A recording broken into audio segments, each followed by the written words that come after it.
Hey guys, Big Red 310 here again with another review slash response, so to speak. As you can see, I cut my hair. Yeah. I actually cut it when I made the Sanders Robin video. I cut it into a different haircut that I've never had before. Haircut I've never had before in my entire life. And it was terrible. I tried it out for a few days. I really hated it. I asked other people. Half of my friends told me they liked it. Half of my friends told me they hated it.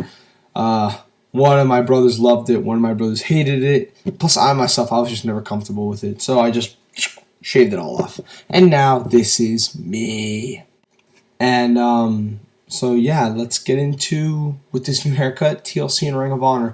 I'm going to do the Ring of Honor stuff first. Yeah, because all you guys that came over here to watch your little TLC review, you got to wait.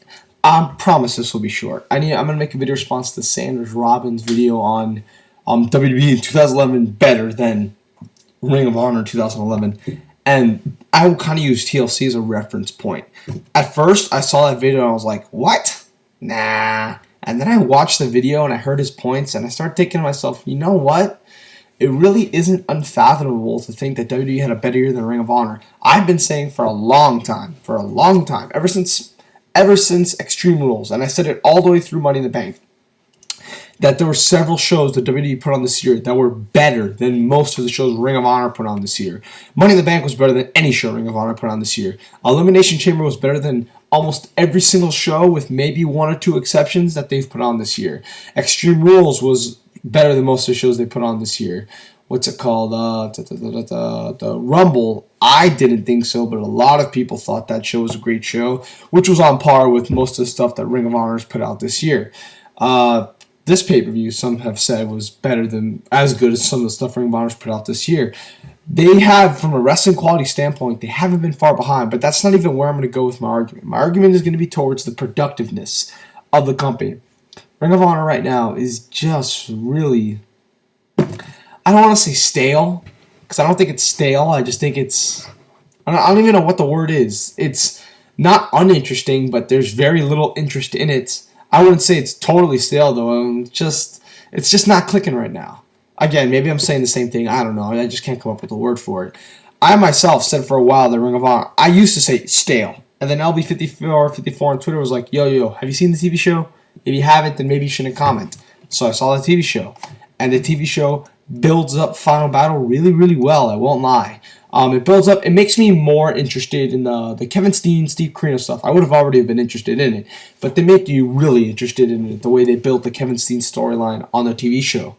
It makes you want to see the Bennett Generico Lethal match. I'm really interested in it just because of the TV show. I thought they did a really good job on the TV show of building that match. The Briscoes and World's Greatest Tag Team. It's near impossible to get me to get interested in that match just because I was one of the very few that was not interested in their match 9th anniversary show at all. A bunch of people were marking out going, oh my god, it's going to be amazing. And I saw the match, I'm like, it'll be good, maybe very good, but I don't see it like being that incredible. I mean, Haas and Benjamin, they had that dynamic with the Kings of Wrestling that you knew that was going to be something special. I said for their first match against the Kings, I said, it's going to be a great match. It's not going to be better than most of the Kings matches with the Briscoes that year. And it's going to be just another great match under the King's belt. And in my opinion, that's exactly what it was. But I never really saw them against the Briscoes having this great dynamic. And then when they had their match 9th anniversary show, I wasn't like going crazy over it. I was more looking forward to, I said before that show, to kind of toot my own horn a little bit, yeah. I said before that show that I thought Eddie Edwards and Christopher Daniels would be the best match on that show. And it was. And that feud with Eddie Edwards and Christopher Daniels was really, really well done.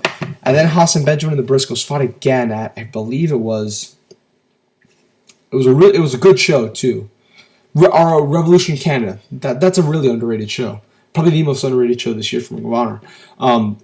I wasn't looking into that match at all, and that match was really disappointing. So when rumors abound that they were going to do the match again at Final Battle, I was like, I'm just not interested. I really wanted them to do a 3-way with ANX. It wasn't going to happen. And I just really wasn't interested in the match Final Battle. I'm not going to say the TV show has gotten me interested, but I somewhat care a little more than I would have. Instead of just not giving a shit at all, I'm kind of like, at least the result. is of interest to me. Whether it's because I don't want Haas and Benjamin as tag champions anymore, or I really want ANX as tag champions, and therefore I think that maybe the Briscoes winning would build to them dropping to ANX, but then they wouldn't drop to ANX for a year. Because, Ring of Honor, they don't do like 1 or 2 month title reigns. Whereas Haas and Benjamin, if they win, I'm pretty sure that they would drop to ANX, but they would do it like in 3 or 4 months. But I don't like Haas and Benjamin. Like, it's that kind of dynamic that's playing in my mind. So I'm really liking that match. Though I'm not liking that match. I slightly care about the result. The main event, I could give 3 shits about. Like, honestly, Ring of Honor cannot sell this main event to me. And I don't think it's really because the storyline is weak, even though it is. It's just, I saw them have an incredible match in June. I was there for that match. It's nearly impossible to get me to care about this one. I'm sorry. I'm not saying you can't book rematches, but you have to do a better job than what they're doing. Maybe it's not nearly impossible, but they have to do a better job. I'll give you an example. John Cena and CM Punk. I was looking forward to their match at SummerSlam. Not just because it was a great match, but it did have the same dynamic where I was like, oh, they had a great match already. Why am I going to care this time? But they created a storyline that, it wasn't even that complicated, but I cared a little bit. The way the storyline was planted, the outcome, especially with the Money in the Bank factor, it made you care about the result. And I was like, okay, I'm a little interested to see who wins this. But for this match, to me, it doesn't matter. Honestly, Eddie Edwards can win the title, and I won't care. To me, it'll be the same thing. I love Eddie. I love Davey as wrestlers. They're both great wrestlers. Maybe not the best wrestlers, but they're great wrestlers. But to me, can you really go wrong with either one? I think Davey's better on the mic. But Davey has his moments where he has like these really great promos, but they're very few and far between, and they more come when he's more emotionally invested into what's going on. But really, they're both. To me, you can put either one of them in the spot that Davey's in right now, and it won't mean a thing. That's why I really could give a shit who wins the match. I'm honest. It's gotten to the point where the Ring of Honor title can change hands, and I won't care at all. And unfortunately, that's Ring of Honor's fault. I think the product is very. Again, I don't want to say stale, but it's the main event scene is very uninteresting right now, and I think that's because of their inability to produce new stars. They have Michael Elgin win Survival of the Fittest. Great. That's a start. Good job. Build on that in 2012. But as for right now, it's just been the same thing. Davey, Roddy, Eddie. Davey, Roddy, Eddie. And it's been like that for months. It's been like that since Manhattan Mayhem. That's what some of these people don't realize. Do you guys remember who Eddie defended that title against? Christopher Daniels and Chris Hero, who are both no longer with the company, and Roderick Strong. It's the same thing. It's been the same thing all fucking year. That's why I don't want to hear this excuse. Oh, we'll give Ring of Honor a chance in 2012. No! They've had all of 2011, and it's been the same thing. And it bothers me. I'm tired of seeing the same match over and over again. Even a Roddy, Eddie, Davey triple threat, even though they've never done it, I wouldn't give a shit. It's exactly like John Cena, CM Punk, and Triple H from WWE in 2009. The exact same thing. You could put either one with the other one for the month, and it was the exact same match. And I really couldn't care. And that's what bothers me with Ring of Honor right now. So yes, I don't agree with they're playing season 012. They had the chance in 011. They didn't do shit. Sorry. And that really, the main event scene really is what dragging down the whole promotion right now. And as far as everything else goes with the promotion, it's just, I think also a thing that hurt it was its lack of shows. I know I was one of them too, don't get me wrong, who in 2009 were complaining about the numerous amount of shows for Ring of Honor. But at the same time, I feel that from Best in the World to now, to have as few shows as they've had, and this is a big thing, to not release them on DVD as fast as they should, it just leaves like, what has come out? The last Ring of Honor show I saw was No Escape. That was in fucking July. Like, it just, when you have nothing to watch, nothing's going on, nothing's clicking, the product doesn't matter as much. At least in 2010, during the fall, they were bringing out shows left and right. Not that many, but there was still a decent amount to where the Kevin Steen and El Generico storyline built over those shows, and that made the final battle match seem more important. Maybe if they had more shows to build the Eddie Roddy stuff, the Eddie Davey stuff, it would seem as more important. I know they've done the Survival of the Fittest, the Collinsville show, Glory by Honor, and the 2 Carolina shows. That's 5 shows, but guess what? They haven't released them because Ring of Honor is the worst. I say worst company in the indie scene when it comes to releasing DVDs. The Collinsville show is November 5th. It's been more than a month and a half, and we still haven't even seen a pre-order for it. That bothers me. That bothers me a lot. And because like no one's seen any of the shows for pretty much, I mean, come on, we've had 2 shows since Best of the World that we got to see on DVD. It's just been like, well, Glory by Honor. Sorry, I forgot that. Glory by Honor was the last show. But Glory by Honor, those 2 shows in the summer, it's just like, well, nothing's going on. So the product has been, it's not been that great. Whereas WWE, now granted, there was that sprint from Hell in a Cell to Survivor Series where the Raws were fucking unbearable. Unbearable. From Hell in a Cell to Survivor Series, the Raws were terrible. I more blame that on their complacency, their attitude of, oh, Rock's coming in, so we don't have to build a really good angle. It's a waste. But in my opinion, why is it ever a waste to try to get over new guys? Why is it ever a waste to try to get more heat on Miz and R-Truth? Why is that a waste if it won't sell pay-per-views anyways? That makes no sense to me. That really makes no sense to me. But whatever. The Raws sucked. The SmackDowns, however, were good. They were good. And throughout the whole year, I mean, I've said it for a long time, they always have their ups and downs. But they really, when they're up, they're up. When they're good, they're good. Usually from the December pay-per-view through the April pay-per-view, they're usually on a good upswing. And as you've seen by tonight, you can see where it started. And they also had that little summer upswing as well with CM Punk. So if you consider that logic, from January to April of this year, December of this year, June, August, and July of this year, that really only leaves 2 or 3 months, 3 or 4 months where they weren't really that hot. But for most of the year, I mean, the product's been clicking.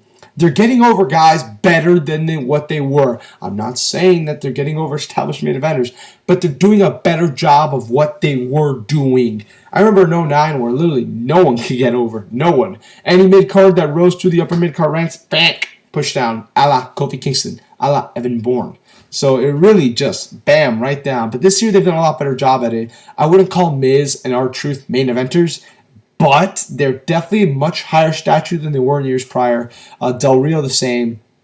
I wouldn't call Daniel Bryan a main eventer, but they've certainly, whether with tonight or with the program with the cage match with Mark Henry, he's definitely better than a jobber, than a prelim. He hasn't even wrestled that many times singles matches on pay-per-view. But I would consider him in the upper mid-card echelon with guys like Christian, with guys like Dolph Ziggler, with guys like Wade Barrett. Actually, Wade Barrett maybe a little bit. That's whatever.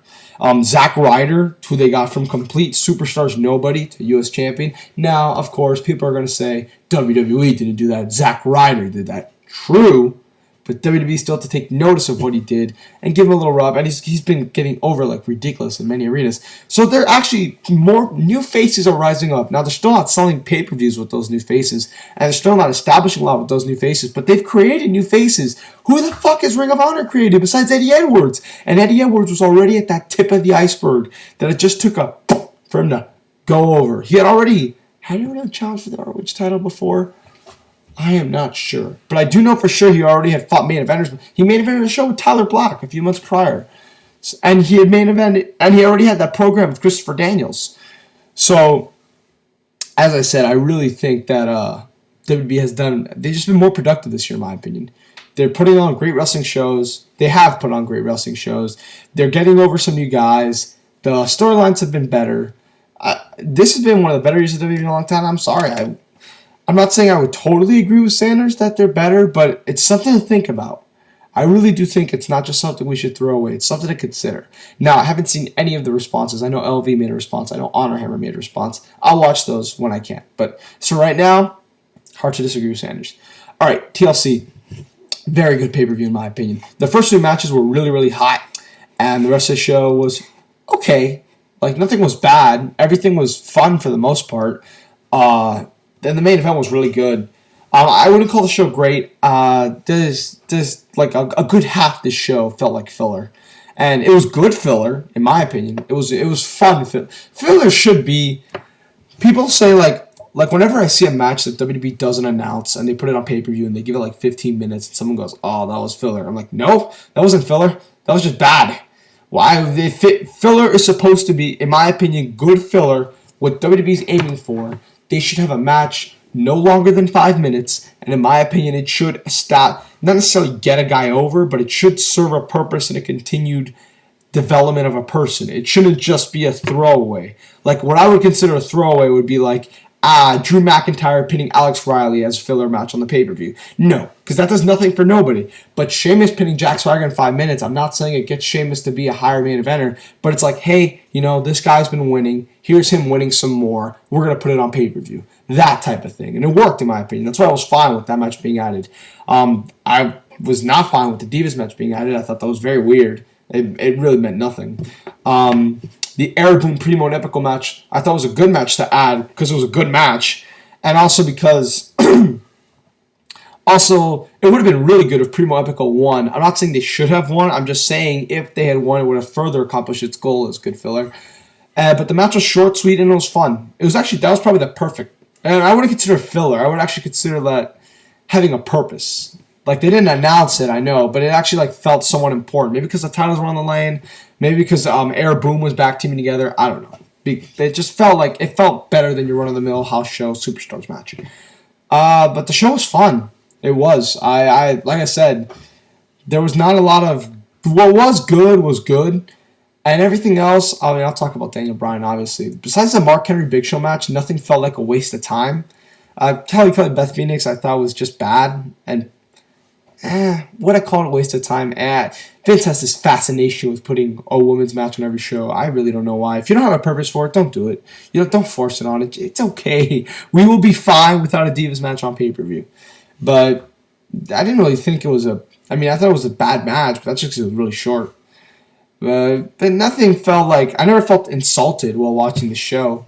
So let's just get into it. Dolph Ziggler, Zack Ryder, in my opinion, second best match in the show. Really good match, really fun match. So happy that Zack Ryder won. Been a big supporter of his pretty much ever since the 4th or 5th True Long Island story. And for a long time, I've always liked him. Back in his ECW days, when he was doing that stuff with Tommy Dreamer and Christian, like this guy, you could tell he had something. You could tell he had something that his other major brother didn't have. Yes. I loved the Major Brothers when they debuted on ECW. I love them. And when they became the Edgeheads, I was like, not a big fan. But Zack Ryder, I've always liked him, and I'm very happy to see him succeed. The crowd was going crazy for him. Crazy for him. And that's very good to hear. And his dad and the Big O were in the front row, and he celebrated with them. It was a great moment. It was a fun match. Dolph Ziggler is really, really good. He really should be. Everyone's been saying this, but he really should be put in the main event scene. I'm saying this now. I really want him to win the Royal Rumble. Now that Danielson's already won the title, I really want him to win the Royal Rumble because now that Danielson's won the title, he is probably the most deserving to be pushed of anyone on the roster right now. Air Boom versus Primo and Epico. Fun, basic tag team match, but it was fun. It was shorter than most, but they kept it short enough that the high spots meant something, and it was fun. 3 stars. Randy Orton, Wade Barrett. Fun tables match. Good psychology, good structure. Wade Barrett looked good. They had a good finish. Fun.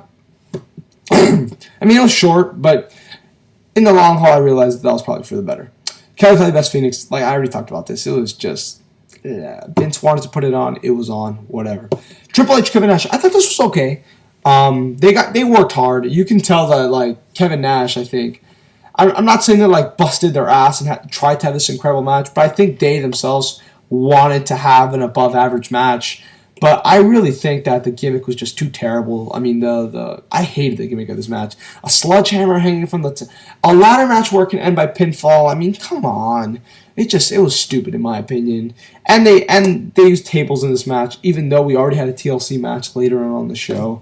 The gimmick was stupid, but the guys worked hard, I will admit. Triple H and Kevin Nash worked hard. They had a decent story.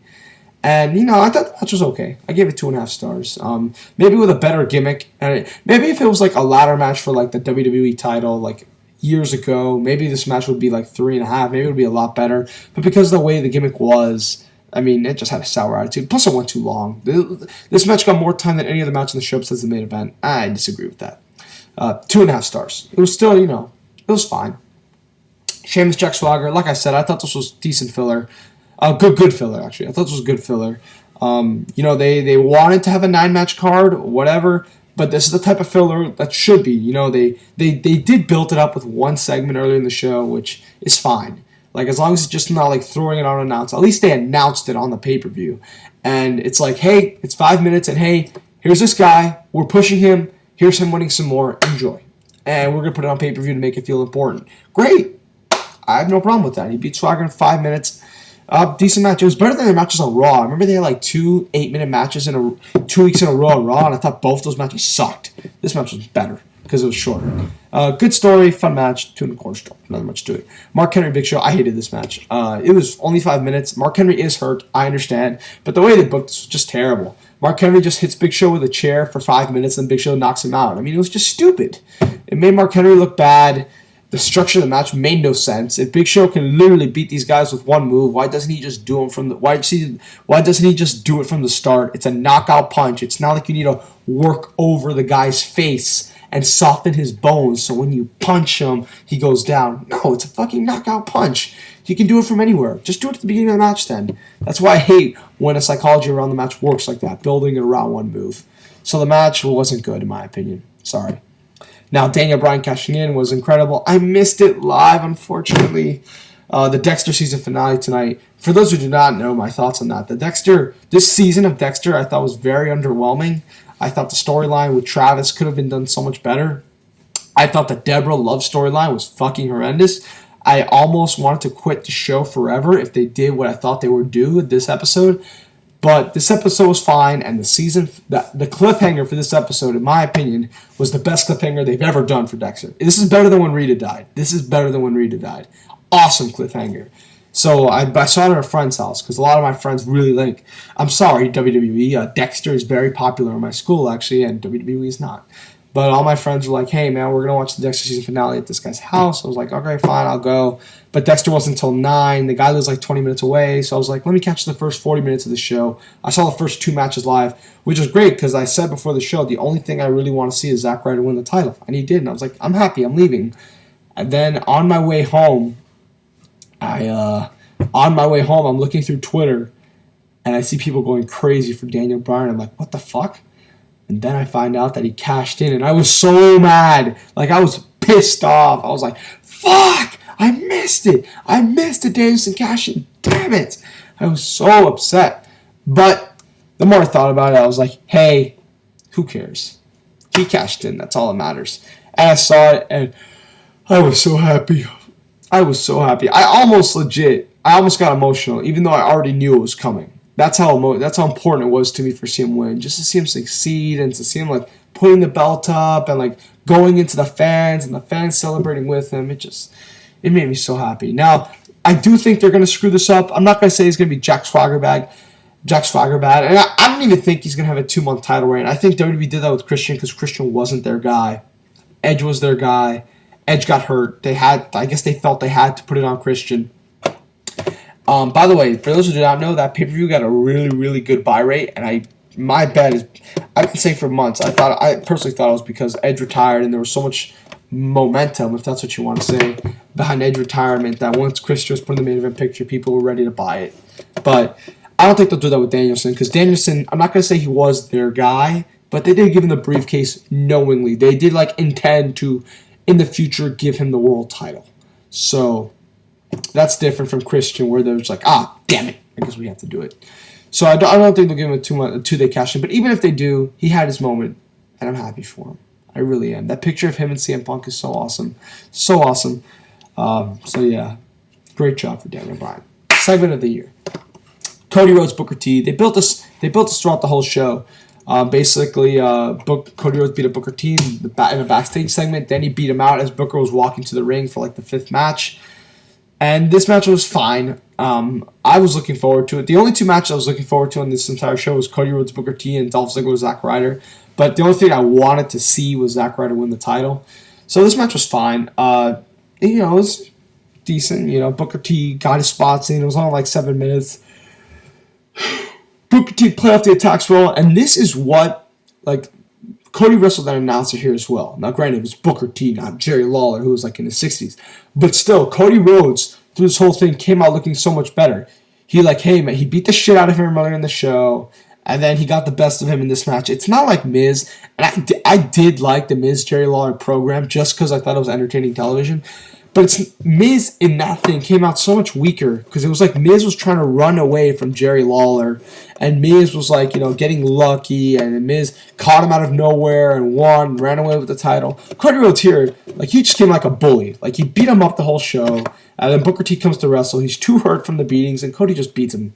It's like, yes, this is how a guy should look in this scenario. Triple threat. It was a really good match. I really like the story of Punk and the handcuffs. I've heard people say, oh, they didn't do that many spots. Who cares? That makes, I said this before, when they don't do that many spots, that makes the spots they do feel that much more special. Like that Ricardo Rodriguez bump, which was fucking insane, felt so much more special because there weren't 5 other guys doing it earlier in the match. And they had time to tell a story with CM Punk and the handcuffs. It was a very fun main event. 3 3/4. Overall, I'll give the show 7.5. Pretty good show. There's some good stuff on the show. Would I recommend it? Not sure. But it's definitely very, very enjoyable. Very enjoyable to watch. Maybe it's just not worth $55. Bigger 10? Not guys. See you.